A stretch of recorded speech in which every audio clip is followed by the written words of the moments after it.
Bullies shredded her new dress.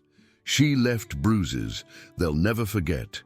Kira Montrose adjusted her oversized cardigan as she walked through the hallway of Westfield High School, her dark eyes scanning the crowd for any sign of trouble.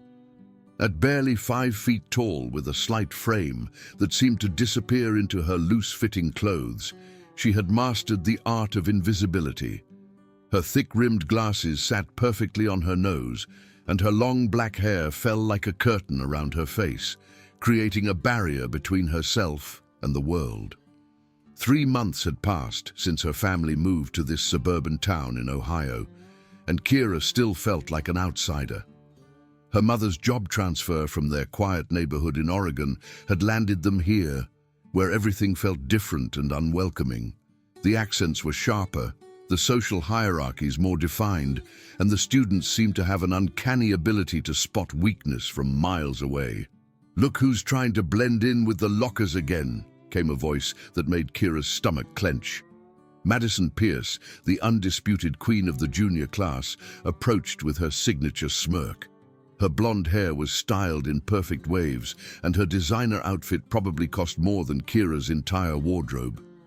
Behind her followed her loyal disciples, Trevor Walsh, a broad-shouldered basketball player whose intelligence seemed inversely proportional to his muscle mass, and Ashley Chen, Madison's second-in-command, who seemed to take particular pleasure in psychological warfare. "I swear she gets smaller every day," Ashley commented, her voice dripping with mock concern. "Maybe she's melting." Kira kept walking, clutching her textbooks tighter against her chest. She had learned that engaging only made things worse. The trio fell into step behind her, their voices carrying just loud enough for her to hear every word. "Did you see what she wore yesterday?" Madison continued. "I think my grandmother has the same sweater, from 1987. The laughter that followed felt like needles pricking at Kira's skin, but she maintained her pace. She had survived worse than this in her previous schools. What they didn't know, what nobody here knew, was that beneath her quiet exterior lay years of training that had shaped her into something entirely different from what they saw. Her father had been a Marine, and from the age of 6, he had enrolled her in martial arts classes. Not the trendy kind that suburban parents used as after-school activities, but serious training in Krav Maga and Brazilian Jiu-Jitsu. By the time she was 14, she could take down men twice her size. But her parents had drilled into her the importance of restraint, of using her skills only when absolutely necessary for protection. "Violence should be your last resort," her father had always said, "but when that time comes, you end it quickly and definitively." The problem was defining absolutely necessary. Was daily humiliation enough? Was having her lunch knocked from her hands in the cafeteria worth breaking her promise to her parents? Each day, Kira wrestled with these questions while enduring the constant stream of small cruelties that Madison and her followers seemed to specialize in. The chemistry lab became their favorite hunting ground. Mr. Henderson, their teacher, was notorious for stepping out during experiments, leaving the students unsupervised.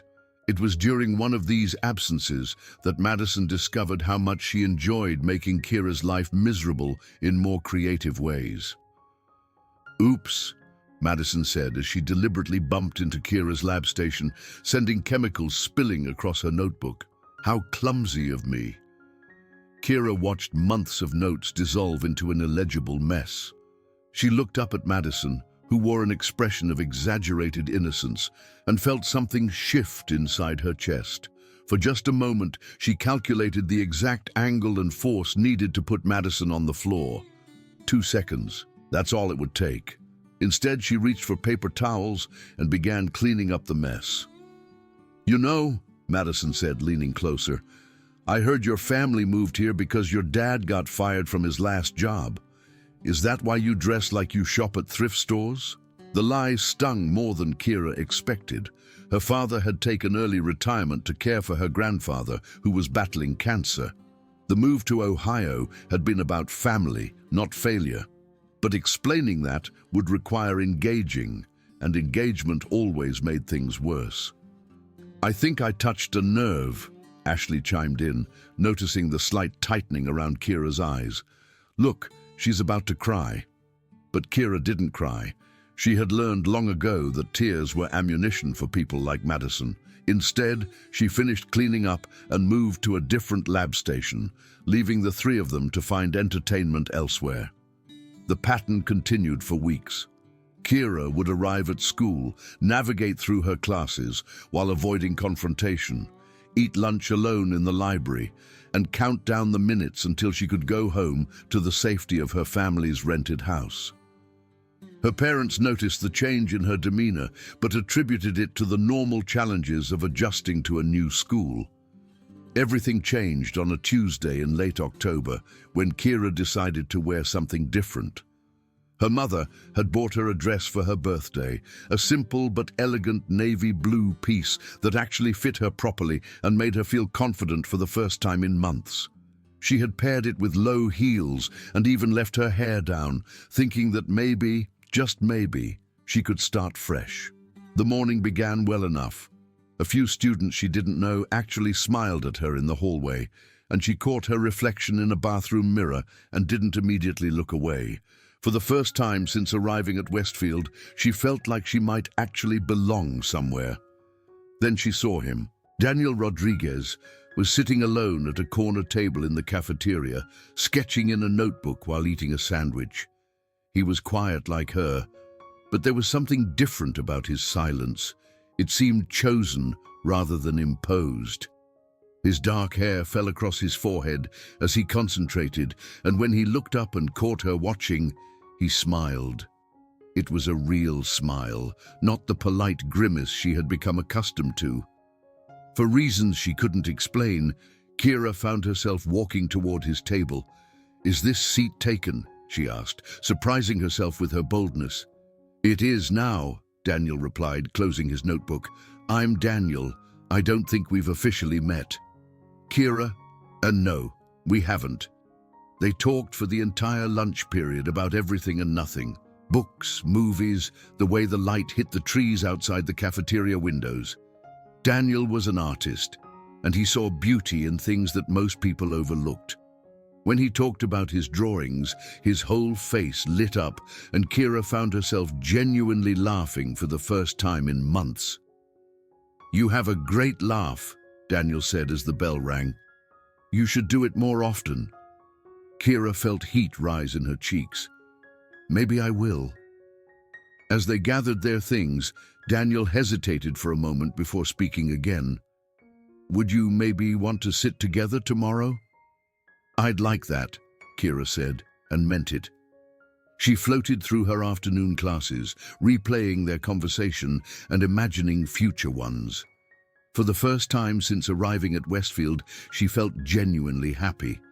The feeling lasted until she reached her locker at the end of the day. Madison was waiting for her, but this time she wasn't alone.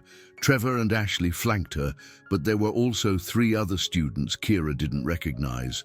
Older kids who looked like they enjoyed causing trouble. "Well, well," Madison said, her voice carrying a dangerous edge. "Look who decided to play dress-up today." Kira's hand instinctively moved to her locker combination, but Trevor stepped forward, blocking her path. "We saw you making friends with the art freak," Ashley added. "How cute." The 2 weirdos found each other. "I heard he likes you," Madison continued, circling Kira like a predator. "Too bad he's going to see what you really are." Before Kira could react, Madison grabbed the fabric of her dress at the shoulder. The sound of tearing cloth echoed through the hallway as the seams split. But Madison wasn't finished. She grabbed another section and pulled, creating a jagged tear that exposed Kira's bra strap. "Oops," Madison said with mock innocence. "I guess you'll have to go back to shopping in the bargain bin." The group erupted in laughter as other students stopped to watch the spectacle. Kira stood frozen, holding the torn fabric of her dress together, feeling the weight of dozens of eyes on her exposed skin. She could see Daniel at the far end of the hallway, his face a mixture of shock and anger as he witnessed her humiliation. "Maybe next time you'll remember your place," Madison said loud enough for everyone to hear. "Some people aren't meant to stand out." The circle of students began to disperse. Their entertainment concluded. Madison and her followers walked away, high-fiving each other and sharing jokes about Kira's wardrobe malfunction. Kira stood alone in the hallway, clutching the ruins of her dress, feeling smaller than she had ever felt in her life. Daniel appeared at her side, shrugging off his jacket. "Here," he said quietly, draping it around her shoulders.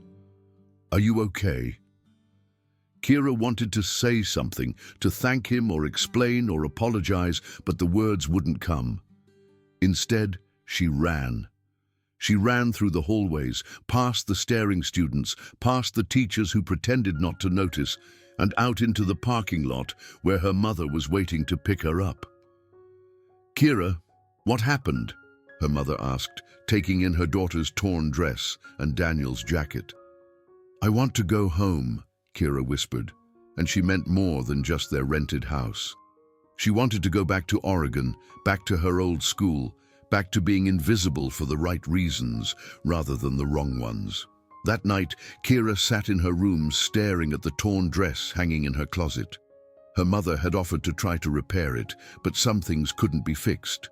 The fabric would never be the same, and neither would she. She thought about Daniel's kindness, about the way he had tried to protect her dignity even after witnessing her humiliation. She thought about the laughter that had followed her down the hallway, the way Madison had looked at her like she was something to be discarded. But mostly, she thought about the moment when Madison had grabbed her dress.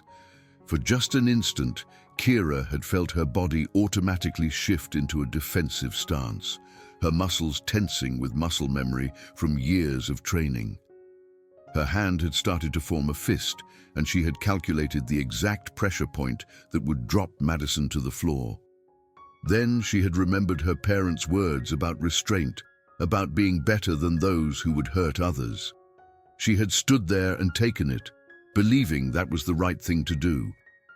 Now, sitting in the darkness of her room, Kira wondered if she had been wrong. The next morning, Kira dressed carefully in her usual oversized clothes and made her way to school. She had decided to apologize to Daniel for running away, and maybe to thank him properly for trying to help her. She found him at his usual table in the cafeteria, but he wasn't alone. Madison and Trevor were standing over him, and even from across the room, Kira could see the tension in Daniel's shoulders.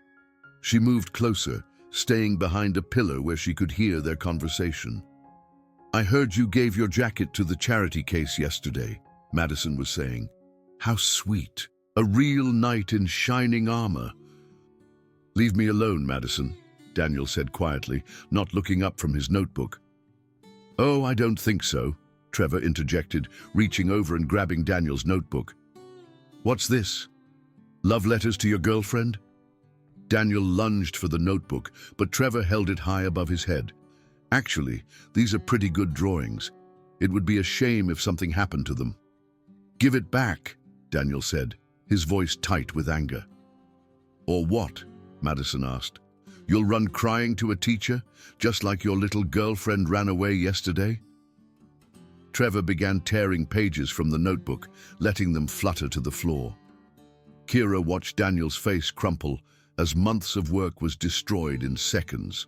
The other students in the cafeteria had noticed the commotion, but like always, they just watched. "Please," Daniel said, and the broken quality in his voice made something snap inside Kira. She had endured months of humiliation because she believed in restraint, in being better than her tormentors. But watching Madison and Trevor destroy something that brought Daniel joy, seeing the pain in his eyes as his artwork was scattered across the floor, Kira realized she had been wrong about everything. Some things were worth fighting for. The final confrontation came 3 days later, on a Friday afternoon in the school parking lot. Madison had orchestrated it perfectly, spreading word throughout the school that there was going to be a show after classes ended. She had spent the week building up to this moment, making increasingly cruel comments about both Kira and Daniel, and had somehow convinced herself that she was untouchable. "I don't know why you even bother coming to school anymore," Madison called out as Kira walked toward her mother's car. "Everyone knows you're a joke." Kira stopped walking but didn't turn around. Behind her, she could hear footsteps as Madison, Trevor, and Ashley approached, along with what sounded like a small crowd of onlookers. "Did you hear me?" Madison demanded, moving to stand in front of Kira. "I said you're a joke, a pathetic, friendless loser who can't even dress herself properly." "I heard you," Kira said quietly, adjusting her backpack on her shoulders.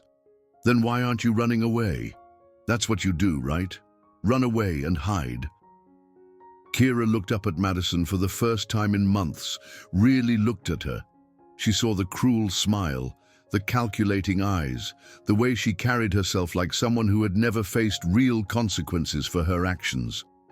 Behind Madison, Trevor was grinning like this was the best entertainment he had seen all week. "I'm not running away," Kira said, her voice steady and clear. Madison laughed.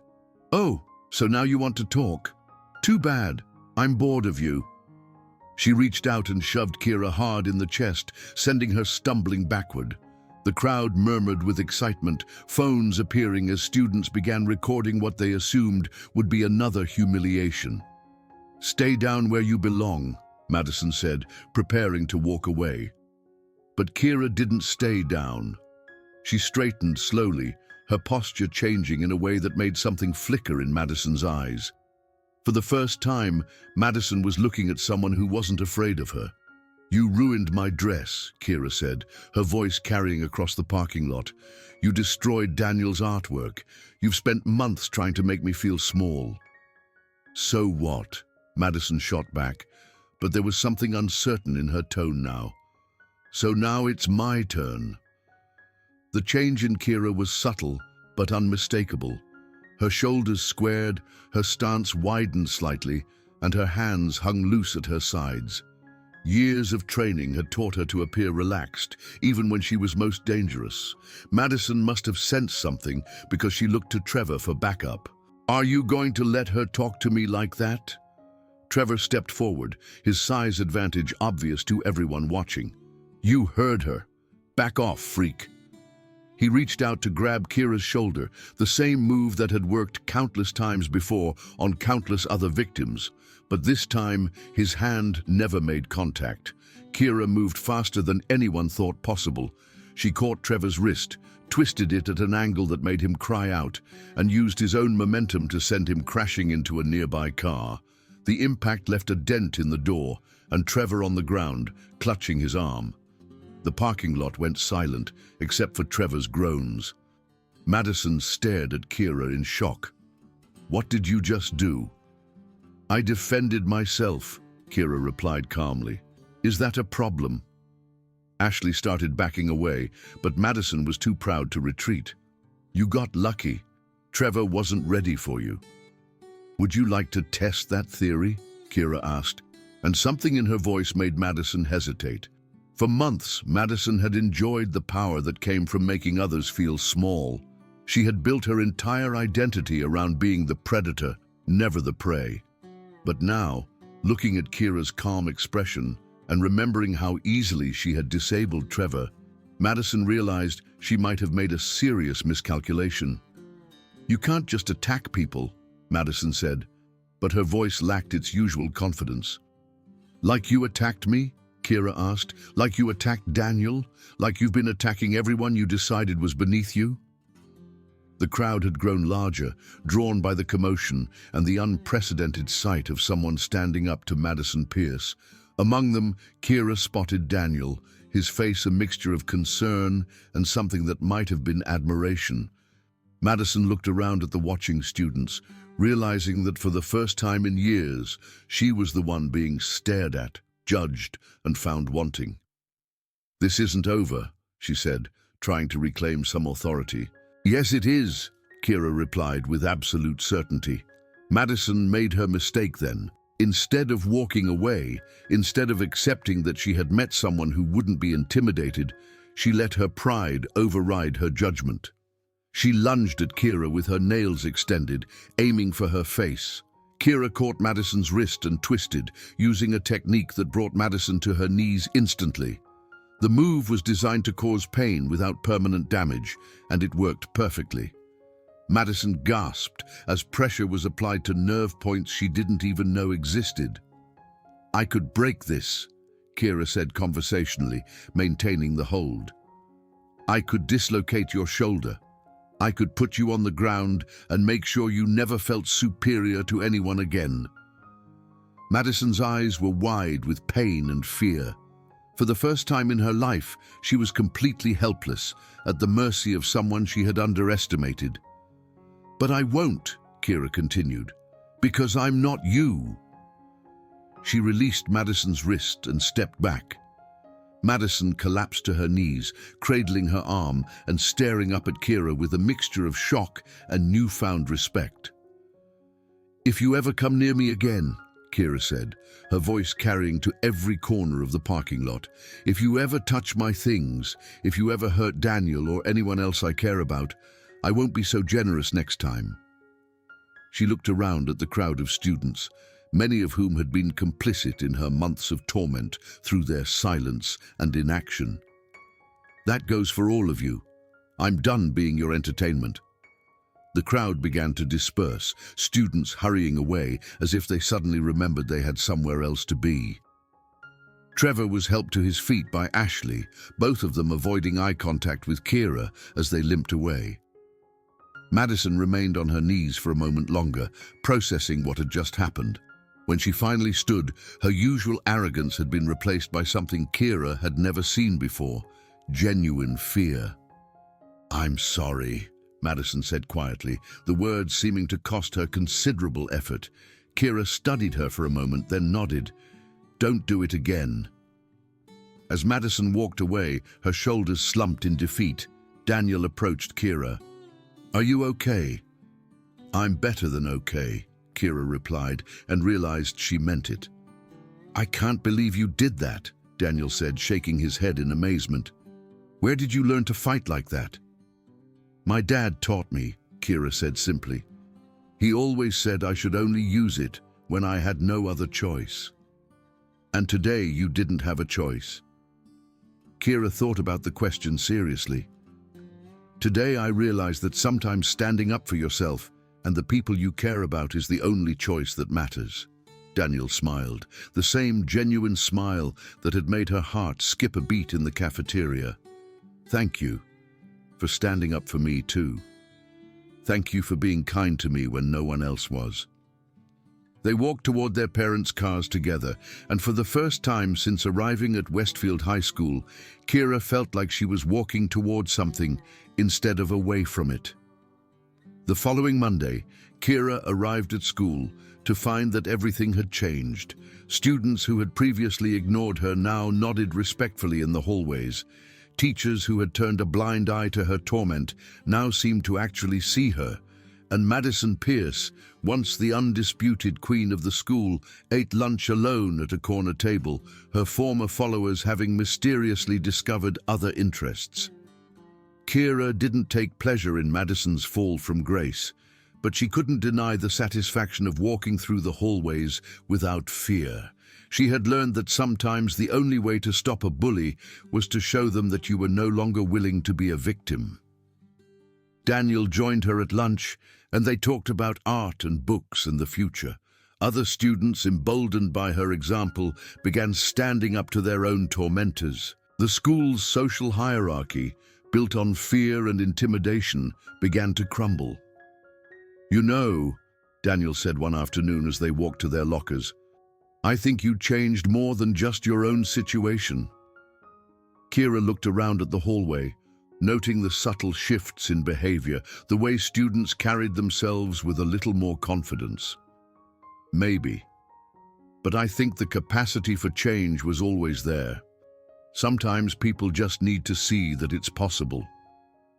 And sometimes they need to see that there are consequences for cruelty, Daniel added. Kira nodded, thinking about the months of humiliation she had endured before finally taking action. I wish I had done it sooner. You did it when you were ready, Daniel said gently. That's what matters. As they reached their lockers, Kira caught sight of Madison at the far end of the hallway. Their eyes met for a moment, and instead of the usual hatred or fear, Kira saw something that might have been understanding. Madison nodded slightly, not in submission, but in acknowledgement of a lesson learned. Kira nodded back, then turned to Daniel. Want to sit together at lunch again? Always, he replied, and Kira knew that she had finally found her place at Westfield High School. The quiet girl who had once made herself invisible had learned that sometimes the most powerful thing you can do is stand up and be seen. And in doing so, she had discovered that strength wasn't about making others feel small. It was about refusing to let anyone make you feel that way about yourself.